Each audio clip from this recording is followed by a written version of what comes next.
O'zbek milliy taomi osh. Assalomu alaykum. Bugungi videoda osh qilish uslublarimdan biri bilan bo'lishaman. Har safar har xil qilinadi. Eng asosiy detalni qoidalarni aytib o'taman. Buni maxsus choyxonalarda ko'p kishiga pishiriladigan oshpazdan so'raganman. 1 kilo osh uchun 300 ml o'simlik moyi, u menda semichka, 300 g piyoz, 300 g go'shtni birinchi moyda qizdirib yaxshilab qovurib olamiz.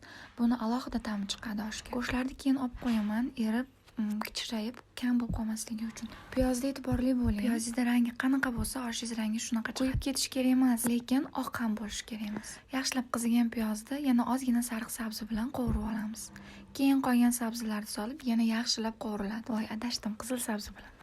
Shoshmang, baland olovda qilmang, o'rta olovda. Keyin suv solinadi, qaynagan suv va miltillatib qaynatiladi. Tuziga ham qarab qo'ying. Yaxshilab qaynagan, miltillagan zirvagimizda rangi ham chiroyli bo'lib turgan bo'ladi. Unga guruch yuvib olamiz. Biz 1 kg sabzi soldik va 1 kg guruch yuvamiz. Menda lazer bu unaqa ko'p suv ichmaydi. Har safar osh qilayotganingizda guruchingiz naviga ham qarang. Ba'zi guruchlar ko'p suv shimadi, ba'zilari yaxshi shimmaydi. Guruchingizda dona-dona bo'lib chiqish siri uni yaxshilab yuvishingizda. 4 marta, 5 marta, 6 marta yuving, toki suvi prozrachniy zo'r, toza suv chiqmaguncha. Guruchni qaynab turgan zirvakka solib, olovni balandlatib suv solamiz, tuz va zira solamiz. Yaxshilab bitta qaynatib suvda shimgandan keyin o'rtaga yig'ib yaxshilab presslab, damlab qo'yamiz. Gaz past olovda bo'ladi 15 daqiqa va yana o'chirib 15 daqiqa dimlaymiz. Osh shunaqa dona-dona to'kilib chiroyli chiqadi. Izohlarda o'z osh qilish uslubingiz bilan bo'lishing, albatta sinab ko'raman.